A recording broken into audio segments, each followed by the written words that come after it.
What's going on, guys? I'm Nathan. Welcome back to my channel. If you're new here, I do DIY projects, kayak mods, gear and bait reviews, fishing technique videos. Today we're on the water out here on Fort Leonard Wood. Sunny day. It's about 52 degrees outside. The water temp's a little cool, but we're gonna see if we can catch something. Stick around.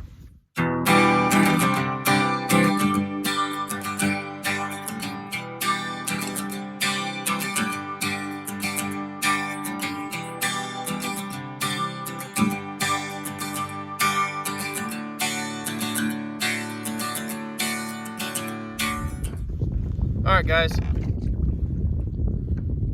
so let's think of some ways that we can catch fish when the water's cold. The water's cold, the fish are going to be lethargic. So to counteract that or combat that, we need to slow down, right? We need to let the baits do the work for us. So right now I'm fishing a jig with a single tail grub for my trailer, and I'm just dragging it a little bit and I'm letting it sit. I found a spot where there's some points. As usual, I'm not using electronics, so to find fish I have to use my knowledge. Last time I was on this lake, I got some pretty good bites.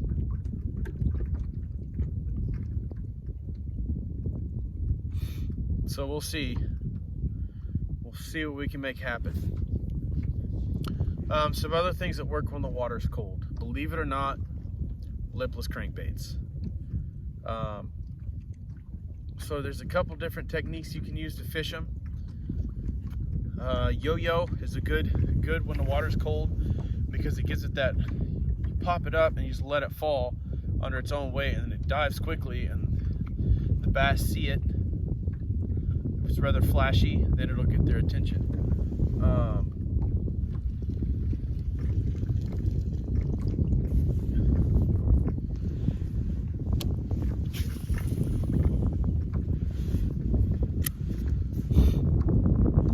You could use long, like a 10.5 to 12 inch ribbon tail worm. Zoom makes a pretty good one. I have I can't remember what I have. Tequila Sunrise or something like that. You could just Texas rig that with like a 1/4 ounce weight. Probably a 4 to 5/0 hook. And you can throw it out, let it sit, and just let that tail swish back and forth in the water. I like to fish out around heavy cover, so normally I peg it.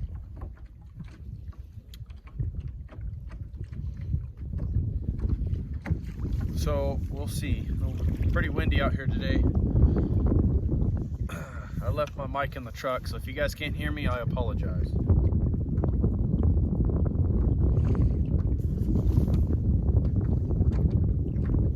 Found some structure over here.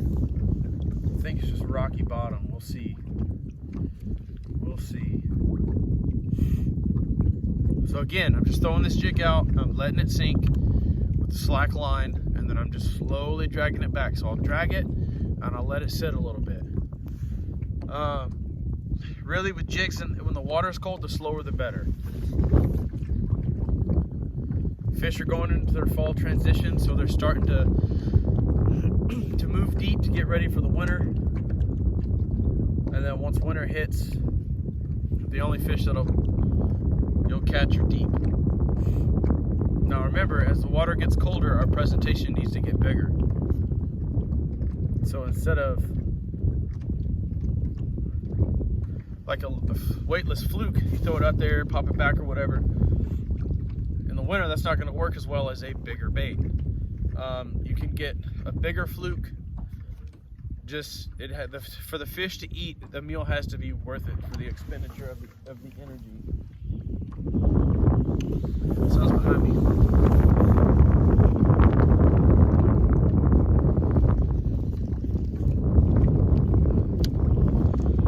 I'm gonna switch to a lipless. It's pretty windy today.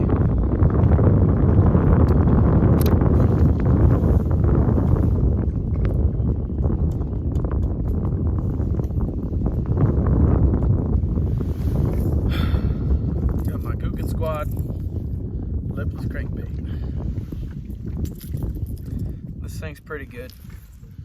Pretty good. I'm not endorsed by anybody, so I can say what I want.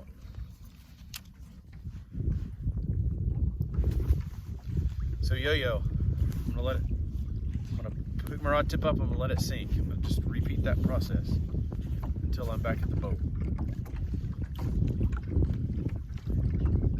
Another thing that works good when the water's cooling down is a chatterbait.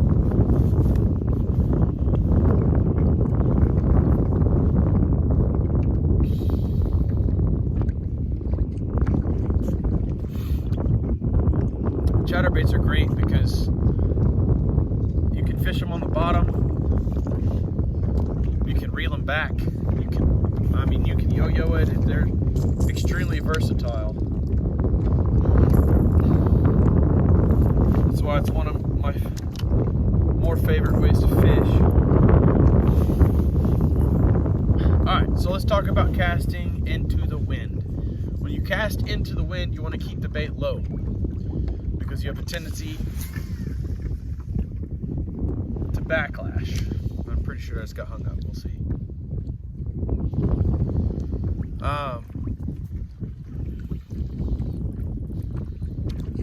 Now the reason is because once your bait starts pulling on your spool and your spool starts letting off line,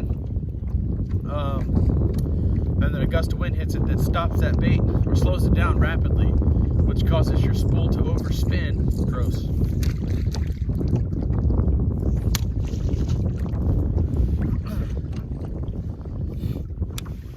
Which then leads to a backlash. So a technique that I like to use is kind of like a sidearm cast. Instead of like a normal roll cast, or I call it a load cast, where I load the rod and then cast at like a 45-degree angle. You can kind of cast it like you're going to skip it, like you skip a jig. So you want your casting plane to be almost parallel to the water. And then obviously the more distance you want, the higher your rod tip can be. Another strong point to hit on for fishing into the wind or casting when it's windy is to position yourself, if you're in a kayak, to where you don't have to make these large casts. You know what I'm saying? Just make like a 30-yard cast and you're good to go.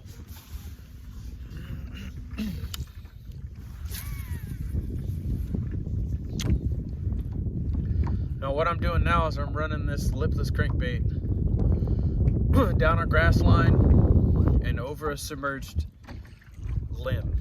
It might be a tree, it might be a limb, I don't know, we'll see. I don't have Doppler or anything like that, so I can't see, or down imaging, I don't have any of that stuff.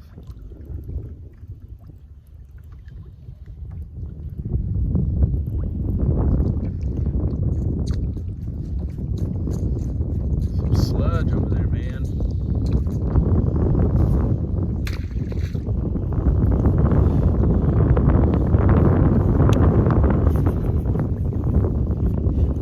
I'm fishing this on a 13 Fishing Defy Black. Let me get the specs. I believe it's 7.2.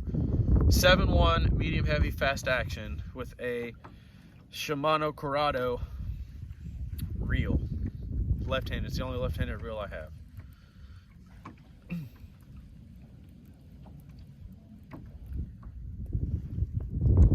Is that a fish? No, that's not. I thought it was. Got all excited. All excited.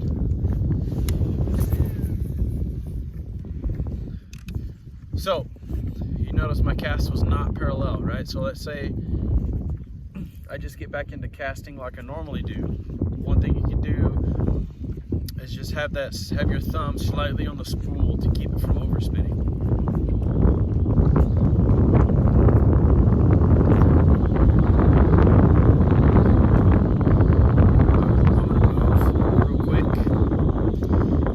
Side of the lake, so we'll see y'all when we get over there. All right, guys, so what I'm doing is I found a spot on the lake where the wind is originating from, and then there's a tree line that protects the water from the wind. Now, I have an island right here, and the only reason I know this is because this is where I fished last time. But I think this is it's gonna produce one, because when it's a windy day, a lot of people think you're gonna wanna go to where the wind's blowing. That's not true. The water that's getting beat by the wind is gonna be colder than the water that's not. Now, it's a sunny day, so the water over here that's not getting beat by the wind should be quite a bit warmer than the water I was fishing way over there. All right, so now your strategy will change a little bit because you're not having the huge ripples and stuff like that that the wind creates. So you're not gonna need a loud, flashy bait. Granted, those will still work if you fish them correctly. Now, what do I mean by fishing them correctly? So when I'm fishing in the wind and I'm fishing a grass line with a spinnerbait or something like that, I'm gonna throw it out parallel to that grass line, and I'm gonna do like a steady retrieve back, right? Because I want that spinner spinning and flashing as much as possible. A technique to use when the water is calmer is you do a slow roll. So I'll throw it out, I'll let it sink, and I'm just gonna slow roll it back, just fast enough to where that bait is sitting like it's supposed to, straight up and down, and it's just moving across the bottom. Now, this is where yo-yoing a lipless crankbait works well too. Just bring it up, let it sink. Bring it up, let it sink. Bring it up, let it sink. Now, what I do when I bring it up, I immediately drop my rod tip. So that allows that bait, that crankbait, to fall down on a slack line. And it just lets it fall straight down. It doesn't pull it towards the boat or the kayak. It doesn't do anything like that, right? So that allows it to stay in the strike zone longer. If it's going straight up and down and then moving, straight up and down and then moving and then straight up, you know what I'm saying? It'll move like that. It'll just drop straight down. And it'll come up at a diagonal and drop straight down again. So we'll see. We'll see. I'm about to anchor. Let's see where I want to anchor off this bad boy. Now the wind is still affecting my cast because up here I'm still getting hit by the wind, but the water is a lot calmer. I'll try to show you guys real quick. All right. So the water is a lot calmer versus the water over there. You see the difference? That's what I mean. So that is called the wind-blown shore. You want to stay away from that shore because the water is quite a bit colder over there. Let me get this back in the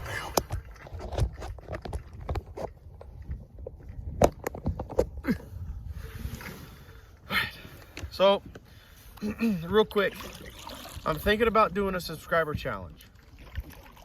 My challenge will be, if in 2 weeks I can get to 100 subscribers, I will send out a fall fishing setup, which will also work for winter.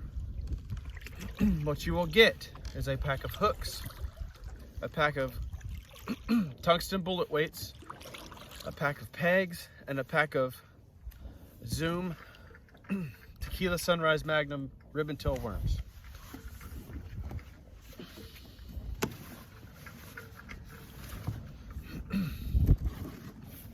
I'll be sure to update you guys when that challenge is gonna go live.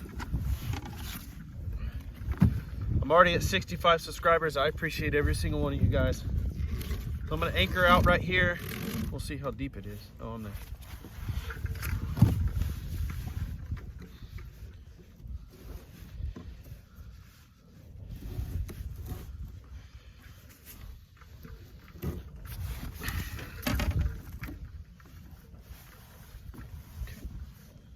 Okay, turn around.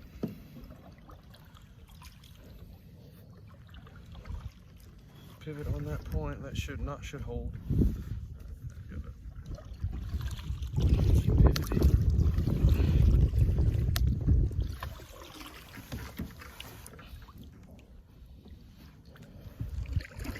All right, we're here. Here we go. Lipless crankbait. Now, my goal with this crankbait is to use the flash to my advantage. With the water being colder, I want this crankbait to attract a lethargic bass. See? Drop it, then reel up your slack. Drop it, then reel up your slack. Drop it, then reel up your slack. Drop it, then reel up your slack. Now, why? One of the main reasons, really the only reason you want to reel up your slack when you're coming down is because if that crankbait gets hit on the way down, you want to be able to set the hook as fast as possible. And if you have a bunch of slack in your line, you're not going to be able to do that. Now I'm going to slow roll it back.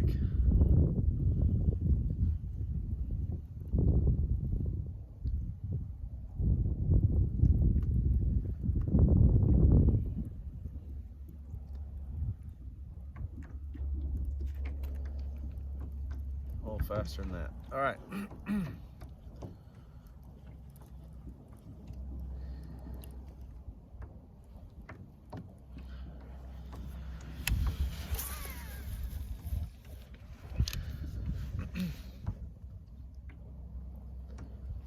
All right, so let's talk about the difference between high pressure and low pressure systems. Low pressure systems are when a cold front moves in, it's overcast, anything like that, right? And then a high pressure system would be like a heat wave where it's bright like this. Really, that's what I use. Now, how do they affect bass? Let's talk about it. So, a low pressure system, bass have what's called a swim bladder. I'll do a video on a swim bladder later, but just to break it down in layman terms, it helps the fish swim. Low pressure system, there's not as much pressure on the swim bladder as a high pressure system. So the bass are more likely, not saying this is 100% all the time, but they're more likely to be more aggressive because they don't have as much pressure on their swim bladder. Or they don't have as much discomfort when they're swimming.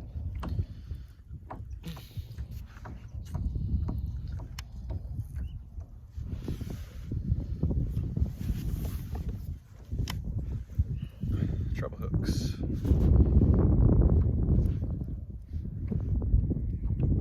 Well, there was some grass back here the other day, so I think I'm going to transition to Texas rig. I might tie on a chatterbait. You got to be careful with treble hooks. I've never hooked my finger past the barb, but can happen. I have a couple techniques I use though when it comes to dealing with treble hooks. All right, so now what I'm doing is I got this jig with the single tail grub on there as my trailer. All right, so what I'm gonna do is I'm gonna throw this bad boy out there, I'm gonna let it sink, and I'm just gonna drag it back. The shoreline, typical of an island or shore, it's going to drop off deeper like that, right? Now there could be a precipitous drop off or something like that down there. We'll see. Now with jigs, you want to fish those as slow as humanly possible. So I'm gonna let it sink, and I'm just gonna let it sit there for a little bit. All right. And then when it comes time to move it, I'm gonna take the slack out. All right, then I'm just gonna use just like this. Boom. Now I'm gonna let it sit again. All right, now what I can do is I can drag it, and then I can shake it. And then I just let it sit. You want that skirt and that tail, that grub tail, to do all the work for you. Give it a little pop pop if you want. I wouldn't move it too drastically in cold water, just because fish are lethargic. They're not going to be that aggressive. They have to expend a lot of energy to eat. So if it's going to be a huge fight, they're just not going to waste their time. Granted, fish are stupid, so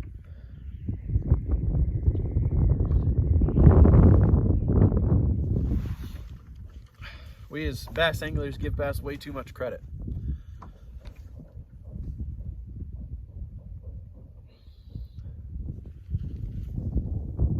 I'm just letting it sit. I'm anchored out right now with my homemade anchor. Just some boat cord tied around some nylon rope tied around a 10-pound dumbbell, 8-pound, 10 pounds, something like that.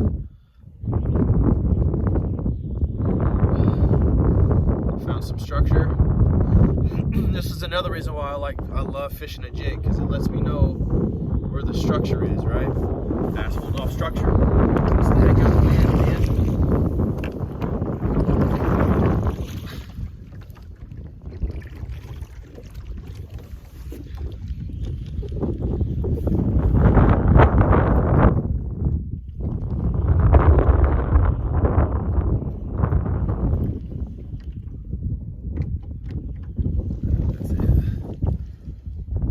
All right, I'm gonna push around back into this little cove area. See y'all in a bit. All right, guys, so what I've done is I've pulled into the mouth of this little cove that starts to go back. And there's some calm water around here. So what I'm gonna do is I'm gonna fish this jig. So I'm gonna start over here and we'll work my way around, keeping myself positioned. It's not gonna be as hard because I'm out of most of the wind. So let's see what we can get going. Now, what you want to do is you want to fish this jig around a structure that you see. So grass, submerged trees, isolated grass patches, stuff like that. Anywhere that you think an ambush point could be is where you throw this jig. And you fish it just like we were before, because again, the water's kind of chilly.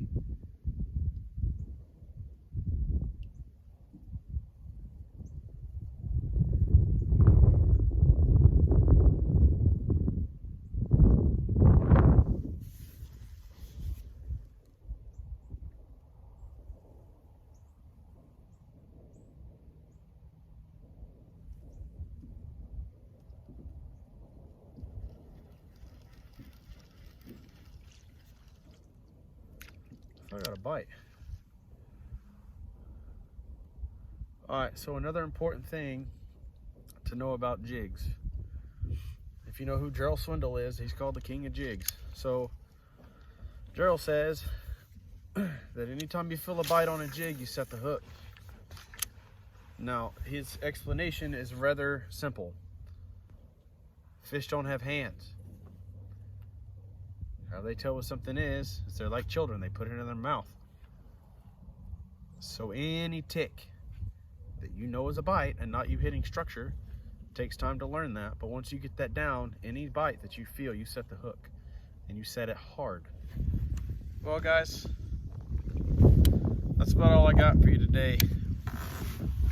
Please remember to subscribe. Hit the like button. Make sure you hit that bell notification so you're informed whenever I post a new video. Please spread the word. You know, I'm trying to build a community. People go out and fish, share secrets, techniques, stuff like that, so that we can all make each other better. That being said, y'all have a great day, and let's make the world a better place.